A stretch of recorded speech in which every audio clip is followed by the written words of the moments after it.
আসসালামু আলাইকুম সুপ্রিয় শিক্ষার্থীবৃন্দ, আজকে আমি তোমাদেরকে তোমাদের গণিত বইয়ের অনুশীলনী 9.2 এর 195 পৃষ্ঠায় 8 থেকে 11 নং যে প্রশ্নগুলো রয়েছে এখানে প্রত্যেকটি প্রশ্নের সমাধান করে দেখাবো। তার আগে তোমরা যারা এখন আমাদের এই চ্যানেলটিকে সাবস্ক্রাইব করোনি তারা এখনই চ্যানেলটিকে সাবস্ক্রাইব করে রাখো, আর যারা সাবস্ক্রাইব করেছো তাদেরকে অসংখ্য ধন্যবাদ। প্রথমেই আমরা 8 নং যে প্রশ্নটি রয়েছে এই প্রশ্নটি সমাধান করব। আমাদের 8 নং প্রশ্নে বলা হয়েছে 1 minus cot square 60 degree by 1 plus cot square 60 degree এটির মান নির্ণয় করার জন্য। এটির মান নির্ণয় করতে হলে আমরা প্রথমে প্রদত্ত রাশি দিয়ে আমাদের এখানে যে প্রশ্নটি রয়েছে সেটি আমরা লিখে নেব। প্রথমে আমরা লিখব প্রদত্ত রাশি। এখানে আমরা প্রদত্ত রাশি দিয়ে এখানে আমাদের যে প্রশ্নটি রয়েছে সেটি আমরা লিখব 1 minus cot square 60 degree by 1 plus cot square 60 degree. এখানে আমাদের প্রদত্ত রাশি দিয়ে আমাদের যে প্রশ্নটি রয়েছে সেটি আমরা লিখে নিলাম। এখন এখানে আমরা মান বসাবো। এখানে আমাদের শুরুতে রয়েছে 1, আমরা লিখলাম 1, তারপর রয়েছে মাইনাস, এখানে রয়েছে কট স্কোয়ার 60 ডিগ্রি, আর আমরা জানি কট 60 ডিগ্রির মান হচ্ছে 1/√3। তো এখানে আমরা কট 60 ডিগ্রির পরিবর্তে আমরা লিখব 1/√3 আর এখানে আমাদের কটের উপর স্কোয়ার রয়েছে, তো আমরা 1/√3 উপরে এখানে স্কোয়ার লিখব। তারপরে এখানে আমাদের হরের মধ্যে রয়েছে 1 প্লাস, তারপরে এখানে রয়েছে কট স্কোয়ার 60 ডিগ্রি, আর আমরা জানি কট 60 ডিগ্রির মান হচ্ছে 1/√3। এখানে আমরা কট 60 ডিগ্রির পরিবর্তে লিখব 1/√3, আর এখানে আমাদের কটের উপর স্কোয়ার রয়েছে তাই আমরা 1/√3 উপরে স্কোয়ার লিখব। তারপরের লাইনটিকে আমরা এভাবে লিখতে পারি। আমরা প্রথমে ভাগচিহ্ন দিয়ে এখানে আমাদের 1 রয়েছে আমরা 1 লিখলাম, তারপর মাইনাস রয়েছে আমরা মাইনাস লিখলাম, তারপর এখানে আমাদের 1/√3 উপরে স্কোয়ার রয়েছে, অর্থাৎ এখানে আমাদের যে স্কোয়ারটি রয়েছে সেটি 1-এর উপর রয়েছে এবং √3-এর উপরে রয়েছে। আমরা যদি 1কে স্কোয়ার করি তাহলে আমরা পাবো 1, তারপর আমরা ভাগচিহ্ন দিয়ে এখানে √3-এর উপর স্কোয়ার রয়েছে, আমরা যদি √3কে স্কোয়ার করি তাহলে রুট আর স্কোয়ার বাদ যাবে, আমাদের বাকি থাকবে কি 3। তারপর এখানে আমাদের হরের মধ্যে রয়েছে 1, তারপর প্লাস এখানেও আমাদের 1/√3-এর উপরে স্কোয়ার রয়েছে, আমরা যদি 1কে স্কোয়ার করি তাহলে আমরা পাবো 1, তারপর আমরা √3কে স্কোয়ার করলে রুট আর স্কোয়ার বাদ যাবে, বাকি থাকবে কি 3। এখন এখানে আমাদের যোগ আর বিয়োগ করতে হবে, আর ভগ্নাংশের যোগ বিয়োগের ক্ষেত্রে আমাদেরকে অবশ্যই লসাগু করতে হবে। এখানে আমাদের হরের মধ্যে যেহেতু 3 রয়েছে তো এখানে আমাদের লসাগু হবে 3। এখন আমরা লসাগুকে হর দিয়ে ভাগ করব, তারপর প্রাপ্ত ভাগফলকে লব দ্বারা গুণ করব। তো এখানে যেহেতু আমাদের হর নেই তো এখানে আমরা 3কে 1 দ্বারা যদি গুণ করি তাহলে এখানে আমরা পাচ্ছি 3, তারপর আমাদের রয়েছে মাইনাস। এখন এখানে আমাদের লসাগু 3কে আমরা হর 3 দ্বারা যদি ভাগ করি তাহলে আমরা পাবো 1, সে 1কে যদি আমরা 1 দ্বারা গুণ করি তাহলে এখানে আমরা পাচ্ছি 1। এখন আমাদের হরের মধ্যে আমাদের একই কাজ করতে হবে, এখানে আমাদের লসাগু হবে 3, আমরা এখানে ভাগচিহ্ন দিয়ে আমরা লসাগু লিখলাম 3। এখন আমরা এই লসাগু 3কে যদি 1 দ্বারা গুণ করি তাহলে এখানে আমরা পাচ্ছি 3, তারপর আমাদের রয়েছে প্লাস, তারপর এখানে আমরা লসাগু 3কে এখানে হর 3 দ্বারা যদি ভাগ করি তাহলে আমরা পাবো 1, সে 1কে যদি আমরা লব 1 দ্বারা গুণ করি তাহলে এখানে আমরা পাবো 1। তারপরে আমরা এখানে লিখতে পারি, আমাদের প্রথমে ভাগচিহ্নটি লিখব।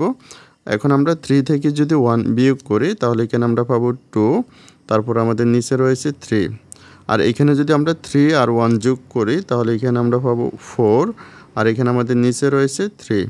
এখন আমরা এর পরের লাইনটিকে এভাবে লিখব।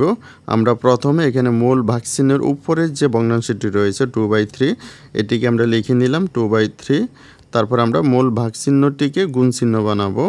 যখনই আমরা মূল ভাগচিহ্নকে গুণচিহ্ন বানাবো তখনই আমাদের নিচে যে ভগ্নাংশটি থাকবে সেটি উল্টে যাবে, অর্থাৎ এখানে রয়েছে 4/3 এটিকে আমরা লিখব 3/4, অর্থাৎ আমাদের 4 ছিল উপরে সেটিকে আমরা লিখলাম নিচে, আর 3 ছিল নিচে সেটিকে আমরা লিখলাম উপরে। এখন আমরা এখানে 3 আর 3 যদি বাদ দিয়ে দেই আর এখানে আমরা 4কে যদি 2 দ্বারা ভাগ করি এখানে আমরা লিখতে পারি 2 একে 2, 2 দুগুণে 4, অর্থাৎ এখানে আমাদের উপরে আসতেছে 1 আর নিচে আসছে আমাদের 2, অর্থাৎ এখানে আমাদের এই প্রশ্নটির আনসার হচ্ছে হাফ। তাহলে এটি হচ্ছে আমাদের 8 নং যে প্রশ্নটি সেটির সমাধান। এখন আমরা 9 নং যে প্রশ্নটি রয়েছে এই প্রশ্নটি সমাধান করব। এখানে আমাদের বলা হয়েছে tan 45 degree sin square 60 degree tan 30 degree এবং tan 60 ডিগ্রির মান নির্ণয় করার জন্য। তো এটির মান নির্ণয় করতে হলে আমরা প্রথমে প্রদত্ত রাশি দিয়ে আমাদের এখানে যে প্রশ্নটি রয়েছে সেটি আমরা লিখে নিব। তো আমরা শুরুতে লিখব প্রদত্ত রাশি আমরা প্রদত্ত রাশি দিয়ে আমাদের প্রশ্নটি হচ্ছে কি tan 45 ডিগ্রি, তারপর আমাদের ইনটু দিয়ে রয়েছে sin স্কয়ার 60 ডিগ্রি, তারপর আমাদের রয়েছে tan 30 ডিগ্রি, তারপরে আমাদের রয়েছে tan 60 ডিগ্রি। এখন আমরা এই মানগুলো বসিয়ে দিব। প্রথমে আমাদের রয়েছে tan 45 ডিগ্রি, আর আমরা জানি tan 45 ডিগ্রির মান হচ্ছে 1। তো এখানে আমরা tan 45 ডিগ্রির পরিবর্তে লিখব 1। তারপর আমাদের ইনটু রয়েছে, এখানে আমরা গুণ চিহ্ন দিয়ে এখানে আমাদের রয়েছে sin স্কয়ার 60 ডিগ্রি, আর আমরা জানি sin 60 ডিগ্রির মান হচ্ছে √3/2।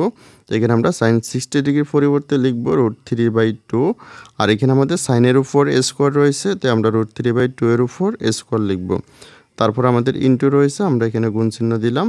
তারপর রয়েছে tan 30 ডিগ্রি, আর আমরা জানি tan 30 ডিগ্রির মান হচ্ছে 1/√3। তারপরে এখানে আমাদের রয়েছে tan 60 ডিগ্রি, আর আমরা জানি tan 60 ডিগ্রির মান হচ্ছে √3, এখানে আমরা লিখলাম √3। এখন এখানে আমরা লিখতে পারি 1 ইনটু এখানে আমাদের √3/2 এর উপর স্কয়ার রয়েছে। আমরা যদি √3 কে স্কয়ার করি তাহলে রুট আর স্কয়ার বাদ যাবে, তাহলে আমাদের উপরে থাকবে কি 3। তারপরে আমরা যদি 2 কে স্কয়ার করি তাহলে এটি হবে 2 দুগুণে 4। তারপর আমাদের রয়েছে ইনটু 1/√3, তারপর রয়েছে ইনটু √3। এখন আমরা এখানে √3 আর √3 যদি বাদ দিয়ে দেই তাহলে আমাদের উপরে বাকি থাকলো কত 1 × 3 × 1। আমরা যদি এই তিনটি সংখ্যা গুণ করি তাহলে এখানে আমরা পাবো 3, আর নিচে আমাদের বাকি থাকলো 4, অর্থাৎ 3/4। এটি হচ্ছে আমাদের 9 নং যে প্রশ্নটি সেটির সমাধান 3/4। এখন আমরা 10 নং যে প্রশ্নটি রয়েছে এই প্রশ্নটির সমাধান করব। এখানে আমাদের বলা হয়েছে 1 - cos square 60 degree by 1 + cos square 60 degree, তারপর রয়েছে প্লাস sec স্কয়ার 60 ডিগ্রি। এই প্রশ্নটি সমাধানের জন্য আমরা শুরুতে আমাদের এখানে যে প্রশ্নটি রয়েছে আমরা প্রদত্ত রাশি দিয়ে এই প্রশ্নটি লিখে নিব। আমরা শুরুতে লিখব প্রদত্ত রাশি। আমরা এখানে প্রদত্ত রাশি দিয়ে আমাদের যে প্রশ্নটি রয়েছে সেটি আমরা লিখব। আমাদের এখানে রয়েছে 1 - cos স্কয়ার 60 ডিগ্রি, তারপর আমাদের এখানে রয়েছে 1 + cos স্কয়ার 60 ডিগ্রি, তারপর এখানে আমাদের রয়েছে প্লাস sec স্কয়ার 60 ডিগ্রি। এখন আমরা এখানে মান বসিয়ে দেব। আমরা শুরুতে মান বসাবো। আমাদের প্রথমে 1 রয়েছে, আমরা লিখলাম 1, তারপরে মাইনাস এখানে রয়েছে cos স্কয়ার 60 ডিগ্রি, আর আমরা জানি cos 60 ডিগ্রির মান হচ্ছে হাফ। তো এখানে আমরা cos 60 ডিগ্রির পরিবর্তে লিখব হাফ। তারপর এখানে আমাদের cos এর উপর যেহেতু স্কয়ার রয়েছে তো এখানে আমরা হাফের উপর স্কয়ার দেব। তারপর নিচে আমাদের রয়েছে 1 প্লাস এখানেও আমাদের রয়েছে cos স্কয়ার 60 ডিগ্রি, আর আমরা জানি cos 60 ডিগ্রির মান হচ্ছে হাফ। তো এখানে আমরা cos 60 ডিগ্রির পরিবর্তে লিখব হাফ, আর cos এর উপর আমাদের স্কয়ার রয়েছে তো এখানে আমরা হাফের উপর স্কয়ার দেব। তারপর আমাদের রয়েছে প্লাস এখানে রয়েছে sec স্কয়ার 60 ডিগ্রি। আমরা জানি sec 60 ডিগ্রির মান হচ্ছে 2, তো এখানে আমরা sec 60 ডিগ্রির পরিবর্তে 2 লিখলাম, আর এখানে আমাদের sec এর উপর স্কয়ার রয়েছে তাই আমরা 2 এর উপর স্কয়ার দিলাম। তারপরের লাইনটিকে আমরা এভাবে লিখতে পারি। প্রথমে আমরা সমান দিয়ে ভাগ চিহ্নটি দিলাম।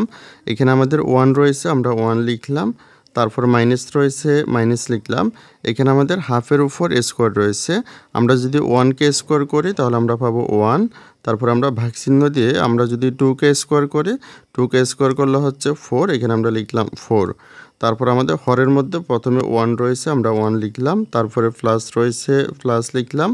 এখানেও আমাদের হাফের উপর স্কয়ার রয়েছে, আমরা যদি 1 কে স্কয়ার করি তাহলে আমরা পাবো 1। তারপর আমরা ভাগ চিহ্ন দিয়ে আমরা যদি 2 কে স্কয়ার করি তাহলে আমরা পাবো 4।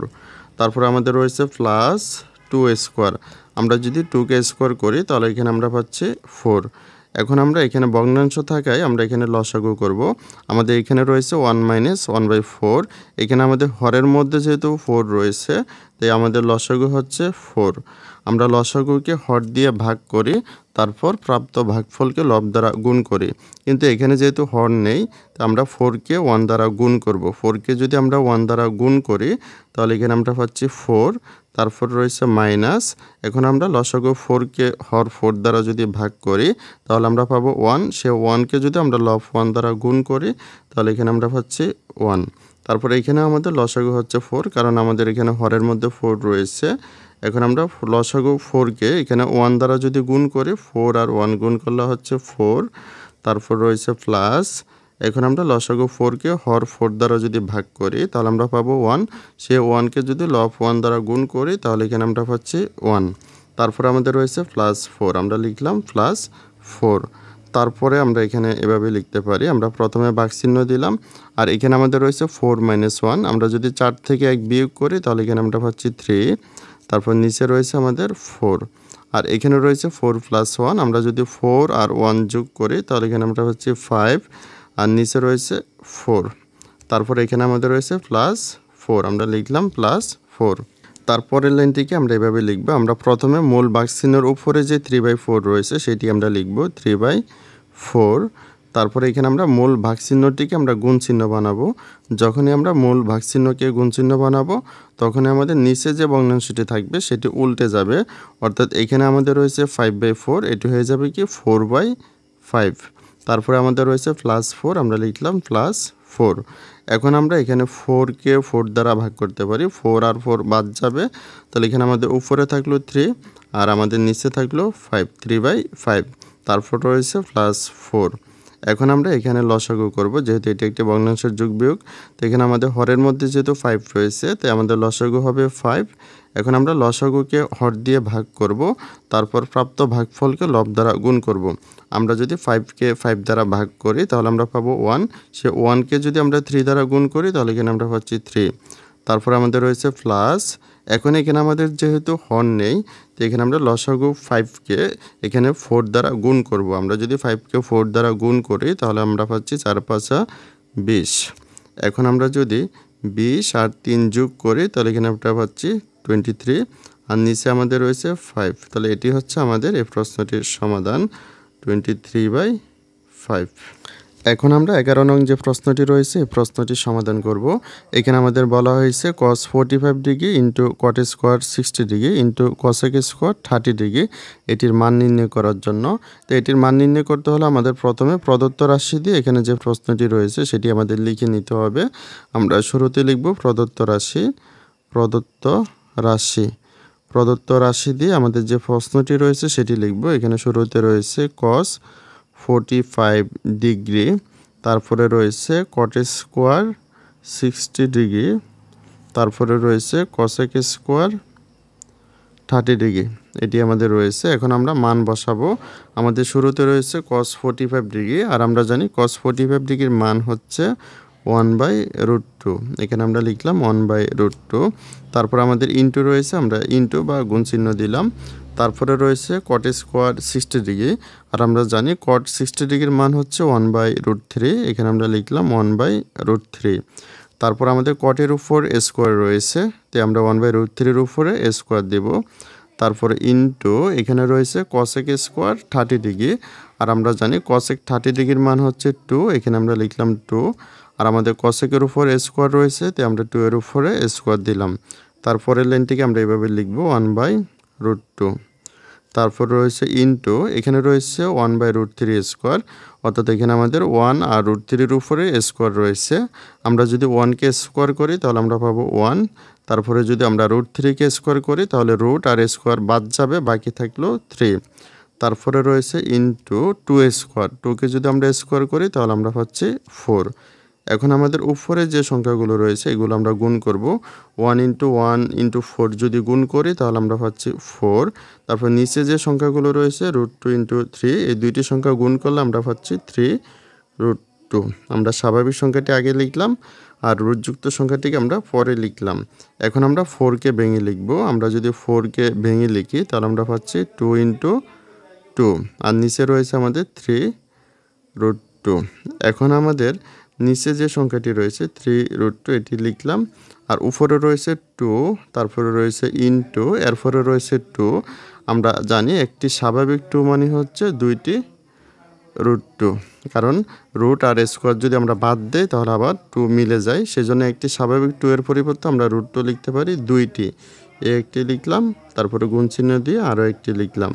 এখন আমরা এখানে √2 আর √2 যদি বাদ দিয়ে দেই তাহলে আমাদের উপরে বাকি থাকলো কি 2 √2 আর নিচে বাকি থাকলো 3। তাহলে এটি হচ্ছে আমাদের এই প্রশ্নটির সমাধান বা আনসার 2√2/3।